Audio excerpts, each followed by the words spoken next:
எனக்கு இப்போ ரஹ்மான் சாரோட மியூசிக் ஆரம்பத்தில் வந்தப்போ எனக்கு சுத்தமாக புரியவே இல்லை, பிடிக்கவும் இல்லை. எங்கள் ஊர் முழுக்க எம்எஸ் விஸ்வநாதன் பாட்டோ டிஆர் பாட்டோ இளையராஜா ஐயா பாட்டு தான். இங்கே பெரும்பாலும் இளையராஜா பாட்டு தான் இருக்கும். அப்போ ஒரு ரஹ்மான் சார் பாட்டு வந்தப்போ எனக்குலாம் ஒன்றுமே புரியவே இல்லை. ஆச்சி மசாலா எந்த சமையலும் ருசி தேடும் ரகசியம் 20 ரூபாய். அதான் மிஸ்டர் கோல்டு, தரத்திலையும் அளவுலையும் நோ காம்ப்ரமைஸ். மிஸ்டர் கோல்டு 100% கடல் எண்ணெய். இப்போ இந்த ஏயா எம்மான் இந்த பாட்டு கேட்குறப்ப அந்த ஒவ்வொரு வரிகளும் என்ன சொல்லுதுன்னா, நாமளே வந்து ஒரு கடத்துல மன்னிச்சுக்கணும், உங்களை நினைச்சு எழுதின ஒரு பாட்டா. மன்னிச்சுக்கிறத மீறி நம்மளை நாமளே புரிஞ்சுக்கணுங்கிறது தான். நம்ம பாரம் ஒன்று நினச்சிட்டே இருக்கோம். அந்த பாரமே என்ன பாரம்னா ஈகோவோட பாரம் தான். அந்த பாரத்தை வேற யாரோ வச்சுட்டு தான் நம்ம நினச்சிக்கிறோம். யாருமே வச்சுக்கல, நமக்கே நாமே வச்சுக்கிட்ட பாரம் அது. ஒரு பெண்ணுடைய காதல் பத்தி சொல்றப்ப அது எவ்வளவு சுவாரஸ்யமா இருந்திருக்கா அந்த பாடல் வரிகள் நீங்க எழுதுறப்ப? அது உணர்வா பார்க்கும்போது அப்படி பெண் ஆண் இல்லைன்னு தான் நினைக்கிறேன். காதல் பொதுவான ஒரு விஷயம். அந்த உணர்வு எல்லாருக்கும் ஒன்று தான். பெண்கள் ரொம்ப ஒரு முடிவெடுத்தாங்கன்னா ரொம்ப ஸ்ட்ராங்காக இருக்காங்க. அதுவும் என் லைஃப்ல முன்னாடி வந்ததுக்கப்புறம் தான் எனக்கு தெரியும். அதுக்கு முன்னாடி எனக்கு தப்பாக தான் இருந்தேன். பெண்களை பற்றி தப்பான எண்ணங்கள் தான் எனக்கு இருந்துச்சு. அந்த மாதிரி நேரத்தில் என்கிட்ட பெண்ணை பற்றி ஒரு பாட்டு கொடுத்தீங்கன்னா அந்த பாட்டு என்ன ஆயிருக்கும்? தப்பாக தான் எழுதியிருப்பேன் பெண்கள். ஆனால் அந்த இருக்கிற லாங்குவேஜை வச்சுக்கிட்டு நாலேஜ் வச்சுட்டு நான் பேர் வாங்கிட முடியும். அது இங்கே தேவையில்லை. சரியாக சொல்றதுக்குன்னு ஒன்று இருக்கு இல்லையா, அதுக்கு ஒரு பெரிய பக்குவம் தேவைப்படுது. அது என் ஒய்ஃப் வந்ததுக்கப்புறம் தான் எனக்கு புரிஞ்சிச்சு. இது அம்மா இருந்திருக்காங்க, நான் அம்மாட்ட நம்ம அவ்வளோ க்ளோஸாக பார்த்ததில்லை. மனைவி வரும்போது அதெல்லாம் தெரிஞ்சிச்சு.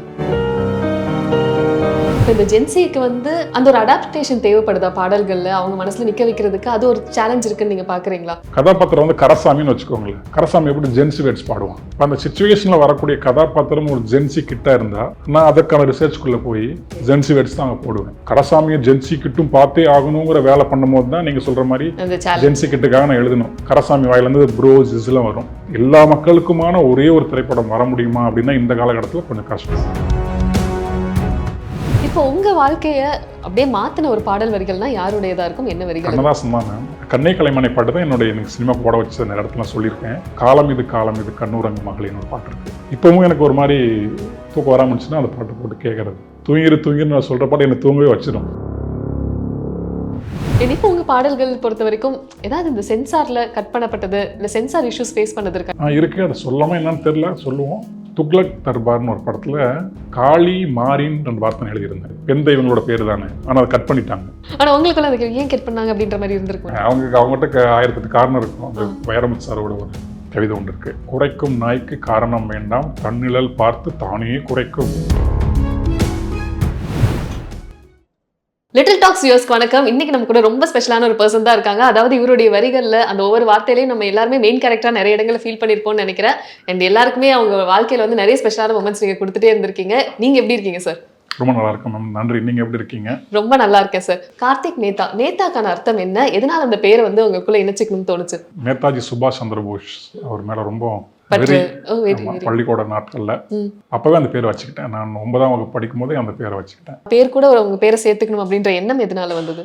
அந்த வயசுல இல்லையா, அது 9ஆம் வகுப்பு போது அது 15 வயது இல்லையா, அந்த வயதுல ரொம்ப எதையுமே எதிர்த்து கேட்கணும் அப்படிங்கிற ஒரு எண்ணம் எல்லாருக்கும் இருக்கும். அந்த வயசுல ஆண் பெண் யாரா இருந்தாலும் அந்த நேரத்தில் அவரோட புத்தகங்கள்லாம் நான் வாச்சேன். பள்ளிக்கூடத்தில் பேச்சு போட்டி எழுத்து போட்டி எதுனாலுமே விவேகானந்தருடைய புத்தகங்கள் கொடுப்பாங்க பரிசா, இல்லைன்னா நேதாஜி சுபாஷ் சந்திர போஸ் கொடுப்பாங்க. அப்படி 8வது படிக்கும் போது வாசிக்க ஆரம்பிச்சு ஒரு பிடிச்சிருந்துச்சு அவர் எனக்கு. அவர் நம்ம நாட்டுக்குள்ள ஒருத்தன் வந்திருக்கான், அவனை நம்ம வந்து அவன்கிட்ட போய் கெஞ்சிக்கிட்டு இருக்கணுமா, அவன் ஊடுருவி வந்திருக்கான், அவனை நம்ம அடிச்சு தானே கேட்கணும், அவனை அடிச்சு விரட்டுமே அவர் சொன்னது அந்த வயசுல. நம்ம அவர் சொல்றது சரிதானே.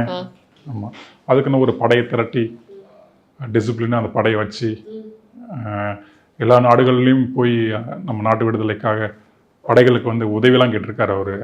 இதெல்லாம் பார்க்கும்போது சரி நம்ம ஹீரோ இவர் தான்டா அப்படின்னு 9ஆம் வகுப்பு படிக்கும்போது ஒரு இது. அப்புறம் அப்பயே கவிதைலாம் எழுதிட்டு இருந்ததுனால சரி வேற புனை பெயர்லாம் எழுதணுமே, பெண் நேம் வேணுமே இல்லையா அப்படின்னு சொல்லிட்டு என்ன பண்ணுறதுன்னு தெரியாமல் அப்போ இந்த நேதாஜி பேரே வச்சுக்கலாமே அப்படின்ட்டு கார்த்திக் நேதான் அப்போ வச்சது தான். ஓகே. அதுக்கப்புறம் இன்னும் அதே தான் இருக்கு. இன்னும் அதே தான் இருக்கு. அவர் மூலியமா எனக்கு கிடைச்சது. இப்போ வரைக்குமே என் வாழ்க்கையோட ஓட்டத்துக்கு அது ரொம்ப முக்கியமா இருக்கு அப்படின்னா என்ன கேள்வியாக இருக்கும்? நம்ம எடுத்துக்கிட்ட ஒண்ணுக்காக நம்ம எந்த எல்லை வரைக்கும் போகணும் அப்படிங்கிறது தான் நேதாஜி கிட்ட நான் எடுத்துக்கிட்டது. ஆமாம், அவர் எந்த எல்லை வரைக்கும் போனார். ஆமாம், அதுக்கு ஒரு கட்டத்தில் எல்லாத்தையுமே வெறுத்து காந்திக்கு எதிராக போகக்கூடிய நிலைமைலாம் வந்தால் கூட பிடிவாதம், ஆமாம் டிட்டர்மினேஷன் சொல்லலாம். தான் எடுத்துக்கொண்ட ஒன்றில் வந்து உறுதியாக நிற்கிறது, அதுக்காக எவ்வளோ வலியும் தாங்கிறது. உங்க லைஃப்ல நீங்க அந்த மாதிரி இன்னும் தாங்கிட்டு ஒரு டிட்டர்மினேஷனோட இருக்குதுன்னா எந்த விஷயத்துக்காக இருக்கும்?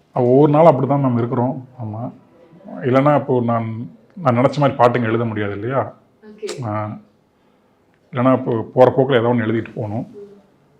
நான் இந்த மாதிரிலாம் பாட்டு எழுதணுன்ற ஆசையாக இருக்குங்கன்னு சொல்லி இயக்குனரோட பேசி அவங்களுக்கும் அந்த விருப்பம்லாம் இருந்து அப்படி தான் நான் எழுதுகிறோம்.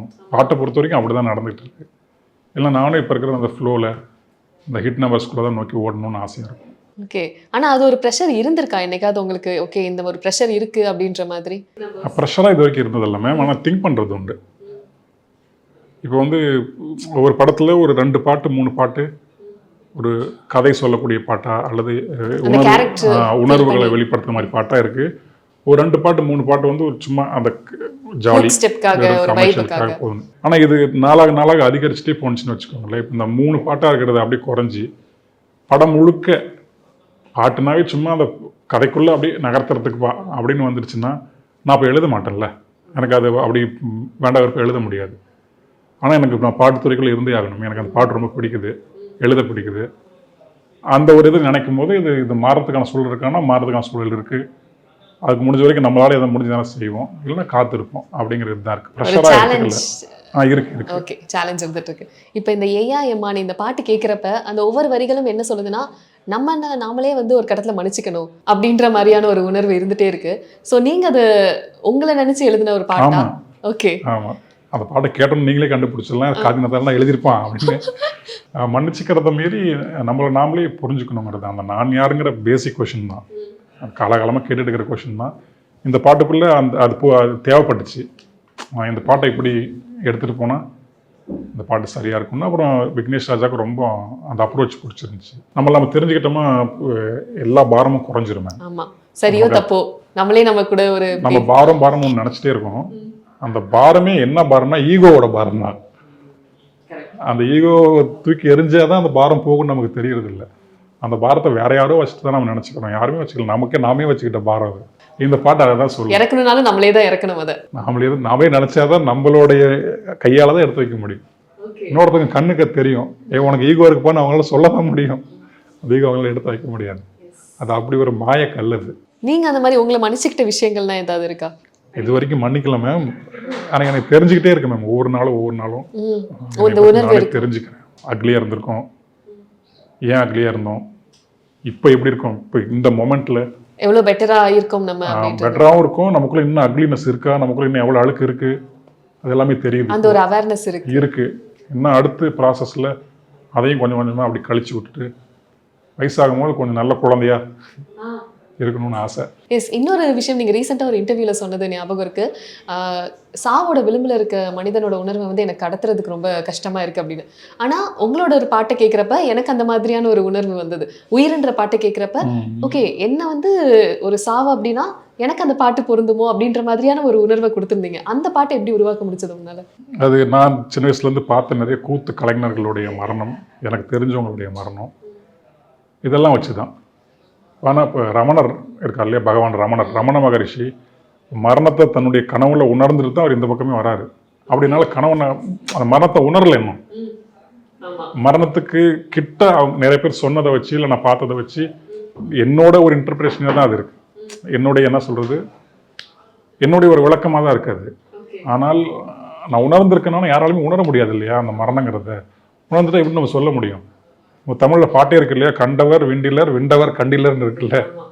பெரிய பெரிய சித்தர்களே அப்படிதான் சொல்றாங்க. நாம என்ன போய் இது வந்து உங்களோட ஒரு உணர்வு, ஆனா நிறைய பேருக்கும் பொறுத்தமாக என்னோட இன்டர்பிரேஷன். அது சோகம்னா நமக்கு தெரியும் மேம், மகிழ்ச்சி அப்படின்னா நம்ம உணர்ந்திருக்கோம், பிரிவு நம்ம உணர்ந்திருக்கோம், வலிகளி இந்த மாதிரி ஒரு சில உணர்வுகள் உணர்ச்சிகள் நம்ம உணர்ந்திருக்கோம்.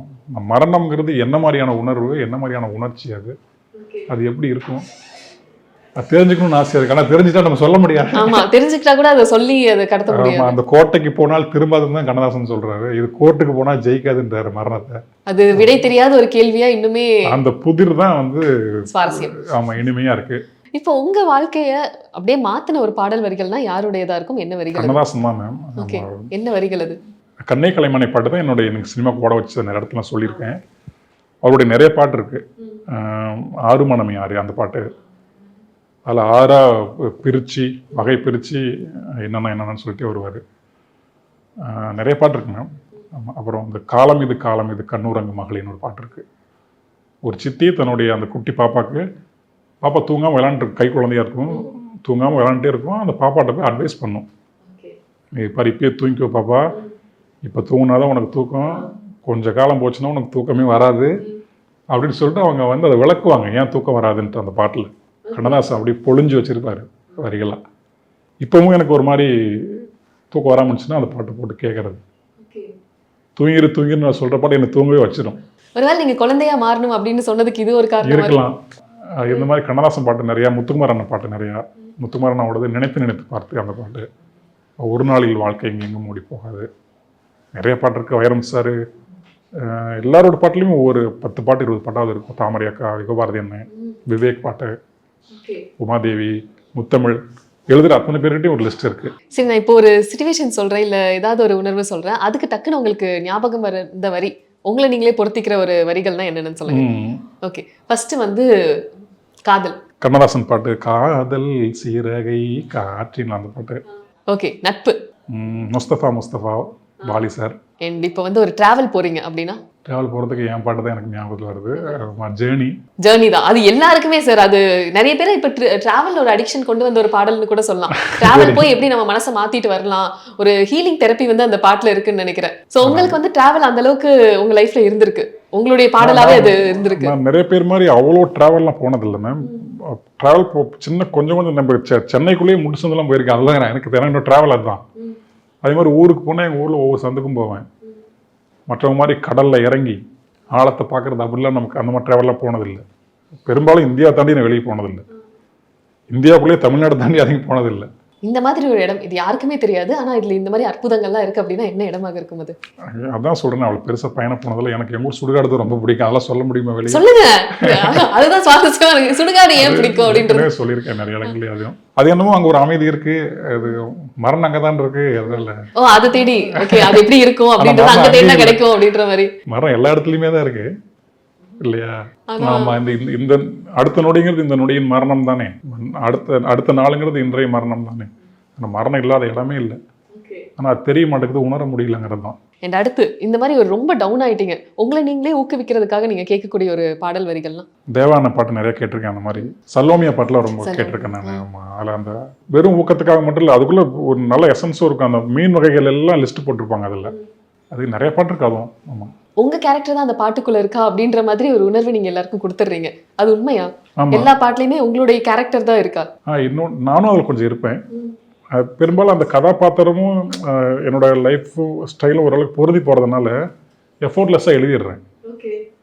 கேட்குறவங்களுக்கும் அது ரொம்ப கனெக்ட் ஆகுது. ஏன் கனெக்ட் ஆகுதுன்னா அவங்களும் அப்படி ஒரு லைஃப் தான் வாழ்ந்துட்டு எல்லாருமே ரிலேட்டபிளா, எல்லாருமே அவங்க முதல்ல ஒரே அடி தானே வாங்கியிருப்போம் அப்படின்ற. அதேதான் அது உங்களோட ரெப்ரசன்டேஷனாக நான் எழுதிட்டு இருக்கிற மாதிரி தான் நான் நினச்சிப்பேன். ஆனால் ஏதாவது ஒரு கேரக்டரோட அந்த கேரக்டர் கூட போக முடியாமல் நீங்கள் ட்ரை பண்ண பாடல்கள் இருக்கா கஷ்டப்பட்டு? அப்படி பெருசாக இருந்ததில்ல. சில டியூன்ஸ்க்கு எனக்கு கொஞ்சம் மெனக்கெட்டு எழுதுனது உண்டு. இப்போ அஞ்சுவன போயெல்லாம் அப்படி ஒரு போர்ஷன் மட்டும் அந்த அந்த இடம் கொஞ்சம் ஒரு முறைக்கு 3 முறை கேட்குற மாதிரி இருந்துச்சு. சுச்சுவேஷனாக எனக்கு எந்த கஷ்டமும் இருந்ததில்லை. ஏன்னா ஓரளவுக்கு நம்ம தமிழ் மொழியில் நிறைய இருக்கிறதுனால நம்ம அதெல்லாம் சுச்சுவேஷன்ஸ் எடுத்து அடாப்ட் பண்ணி எழுதிக்க முடியுது. ஓரளவுக்கு எம்பத்தியாகவும் எடுத்துகிட்டு வந்துட முடியுது. டியூன்ஸ் சில டியூன்ஸ் நம்ம ப்ராக்டிஸ் ஆகாது இல்லையா? இப்போ ரகுமன் சார் விட்ட அந்த டியூன்லாம் கொஞ்சம் வித்தியாசமான டியூனு. ஒரு சில மெட்டுக்கள் கேட்கும்போது மட்டும் ஒரு முறைக்கு 3 முறை கேட்டு அதை சந்தி பிரித்து மண்டையில் ஏற்றிட்டு அப்புறம் எழுதுவேன். அப்படி சில பாட்டு மேக்ஸிமம் ரேர் தான்.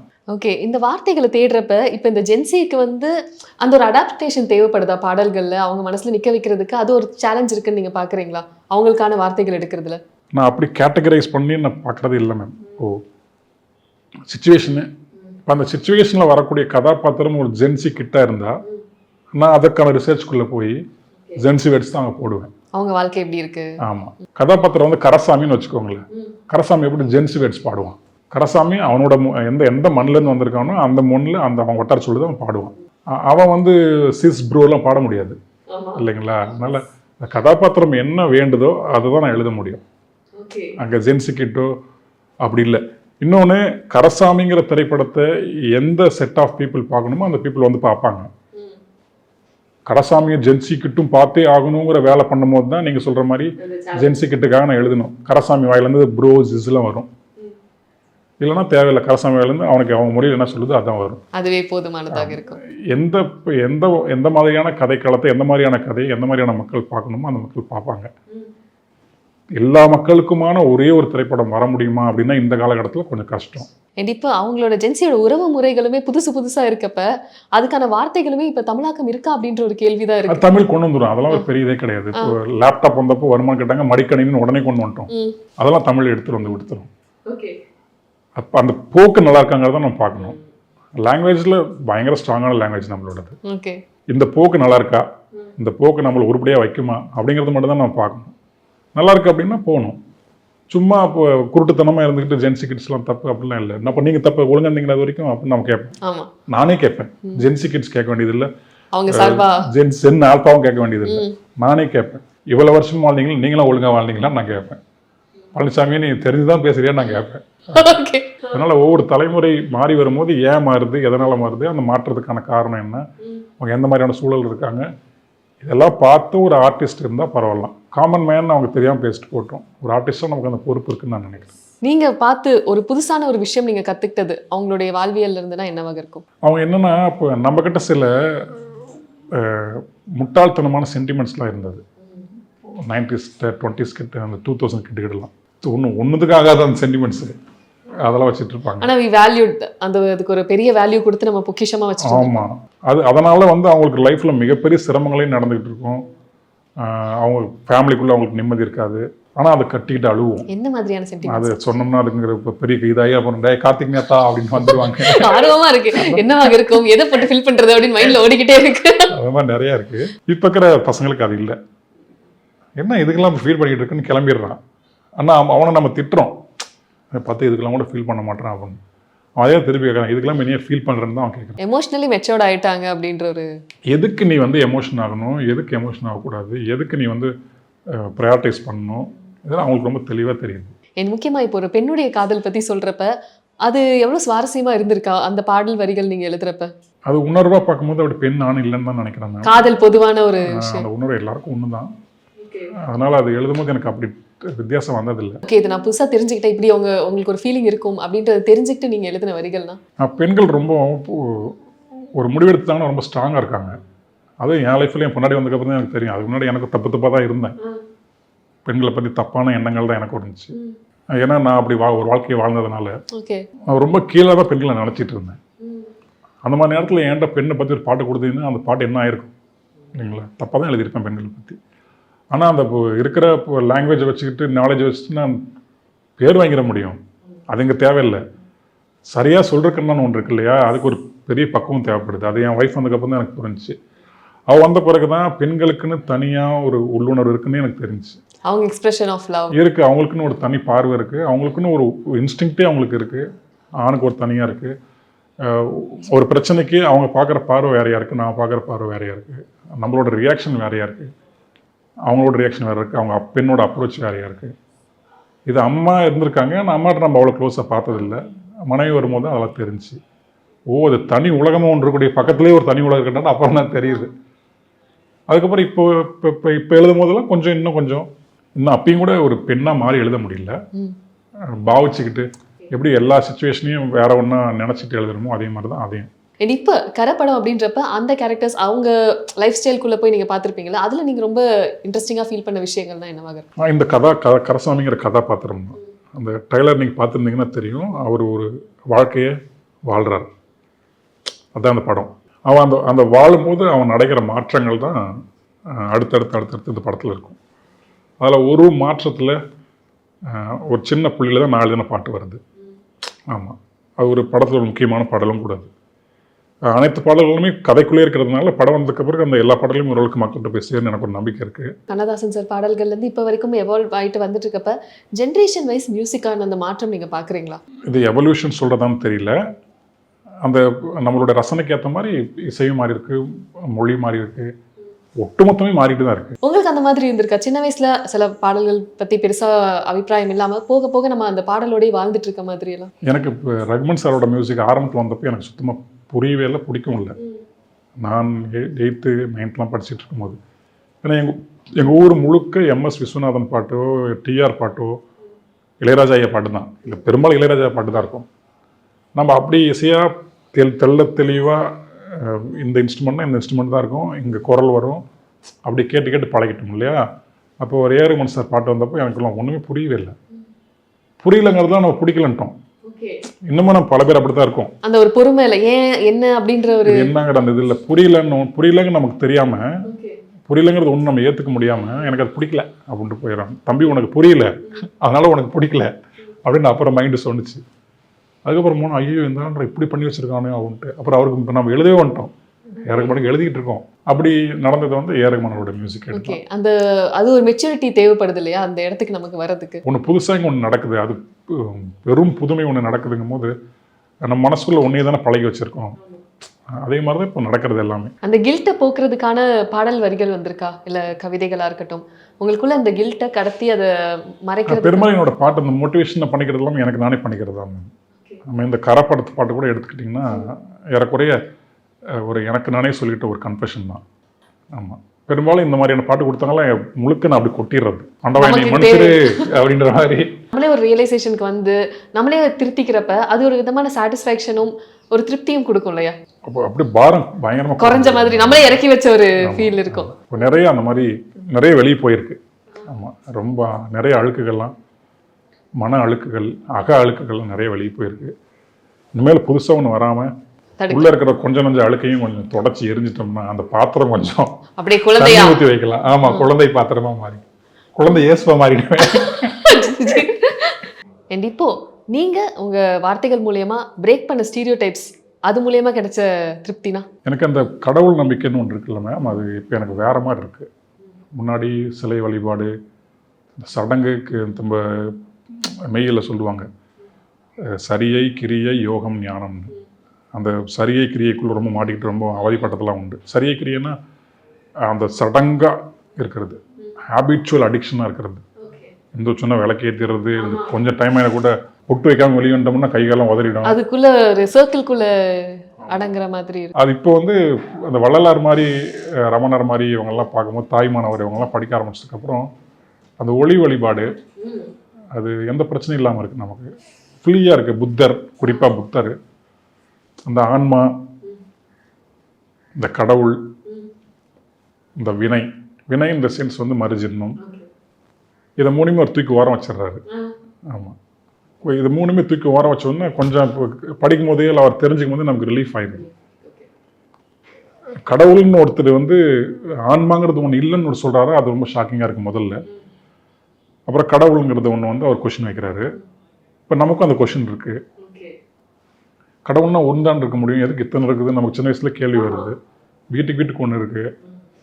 இது எல்லாத்தையுமே இவங்கெல்லாம் பார்க்கும்போது ஓகே, இப்போ ஒளி வழிபாடு சிறந்ததாக இருக்குது.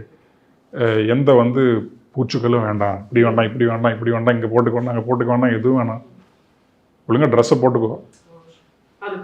இது எனக்கு ஒரு பெரிய மாற்றமாக இப்போ நான் பார்க்குறேன். அது அதாவது ஒரு இடத்துல நம்ம நிறைய நிகழ்ச்சிகள் நான் சொல்கிறது உண்டு, சிவன் அப்படின்னு இருந்தவர் இப்போ சிவம் ஆயிட்டாரு, சிவமும் அடுத்து ஒளியாக மாறி போச்சு அப்படின்னு ஒரு இடத்துல சொல்லியிருந்தேன். அது மனசு உணர்ந்தது தான். இப்போ சிவம்ங்கிறது எனக்கு சிவையாக மாறி போச்சு, பெண் பாலாக மாறி போச்சு அப்படின்னு ஒரு கவிதை நான் எழுதியிருக்கேன். இப்போ சிவன் ஆண் பாலாக தான் இருக்கணுமா, சிவனில் 2 பேர் இருக்காங்கன்னு சொல்கிறீங்களா, அப்புறம் ஆண் பெண், எனக்கு பெண்ணாகவே இருக்காது அப்படின்னு எனக்கு மனசு நினைக்கலாம் இல்லையா? இப்படின்னு நிறைய மாறுதலுக்கு மனம் போயிட்டே இருக்கு. ஒன்று மட்டும் தெளிவாக புரியுது, ஒரு கன்க்ளூஷனுக்குள்ள நம்ம வர வேண்டாம், இதுதான் முடிவுன்னு சொல்லி நிற்க வேண்டாம், பில்ட் பண்ணிக்க வேண்டாம். இது ஒரு அப்படியே நதி மாதிரி இந்த வாழ்க்கை ஓடிக்கிட்டு இருக்கு, நம்ம கூடயே ஓடுவோம். ஒவ்வொரு தேக்கத்துலையும் ஒரு சின்ன ஞானம் நமக்கு கிடைக்குது. இதுதான் ஞானமா அப்படின்ட்டு அப்படியே போவோம். எனக்கு ஞானம் கிடைச்சிருச்சு அப்படின்னு உட்கார வேண்டாம், நான் நதியில் போயிட்டு இருக்கோம் அப்படின்னு இப்போதான் கொஞ்சம் ஏதோ புரியுது. அந்த நதி கொஞ்சம் வேகம் எடுத்து ஓடினாலும் சில நேரம் வேகமாக இழுத்துட்டு போய் விட்டாலுமே அது ஏதோ சொல்லி தருது. இப்போ உங்க பாடல்கள் பொறுத்த வரைக்கும் ஏதாவது இந்த சென்சார்ல கட் பண்ணப்பட்டது, இல்லை சென்சார் இஷ்யூஸ் ஃபேஸ் பண்ணது இருக்கா? இந்த வார்த்தைகள்னால, இந்த வரிகள்னால அந்த மாதிரி வராம போனது இருக்கு. அதை சொல்லாமல் என்னன்னு தெரியல, சொல்லுவோம். அந்த துக்ளக் தர்பார்னு ஒரு படத்தில் காளி மாரின்னு 2 வார்த்தை எழுதியிருந்தேன். இது பெண் தெய்வங்களோட பேர் தானே, ஆனால் அதை கட் பண்ணிட்டாங்க. அது நீங்கள் அங்கே தான் கிடைக்கும், ஏன் கட் பண்ணேன்னு கேட்குறேன். ஆனால் உங்களுக்குள்ள அதுக்கு ஏன் கட் பண்ணாங்க அப்படின்ற மாதிரி இருந்திருக்கும். அவங்ககிட்ட 1008 காரணம் இருக்கும். அது வைரமுத்து சாரோட ஒரு கவிதை ஒன்று இருக்கு, குறைக்கும் நாய்க்கு காரணம் வேண்டாம், தன்னிழல் பார்த்து தானே குறைக்கும் அப்படின்னு. அதுதான் இதுக்கு அதை பதிலாக இருக்கணும்னா காரணம் தேவையில்ல, தூக்கணும். அவங்களுக்கான காரணம் அவங்க வச்சுப்பாங்க. Thank you so much sir. அதாவது மனசுல படத்தை டப்பு டப்பு டப்புன்னு வெளியே பேசுனீங்க, ரொம்ப சந்தோஷமா இருந்தது. இன்னுமே நீங்க நிறைய பாடல்கள் மூலயமா எங்களுக்கு ஆறுதல் சொல்லிக்கிட்டே இருக்கணும். we are expecting. ஏன்னா டெய்லி நீங்க சொல்ற மாதிரி உங்க பாடல்கள் நிறைய பேருக்கு தாளாட்டா அமைஞ்சிருக்கலாம், நிறைய பேருக்கு ஒரு நல்ல வாழ்க்கையும் கொடுத்துருக்கோம். ஸோ கண்டிப்பா இன்னும் நிறைய பாடல்கள் நீங்க கொடுத்துட்டே இருக்கணும் மக்களுக்காக. Thank you so much for your time sir. ரொம்ப நன்றி மேம். கர திரைப்படம் அத்தனை பேர் பார்க்கணும்னு ஆசைப்பட்றேன். ஏன்னா இந்த படத்துக்குள்ள ஒரு நல்ல ஒரு செறிவான கதை சொல்லல், ஆழமான ஒரு ஞானம் இருக்கு இந்த படத்துல. ஆமாம், எல்லாரும் பார்க்கணும்னு நான் விரும்புகிறேன். கண்டிப்பா அந்த பாடல்லே அதுக்கான ஒரு விஷயம் இருக்கும்னு நினைக்கிறேன். Thank you so much. தேங்க்யூ. நன்றி.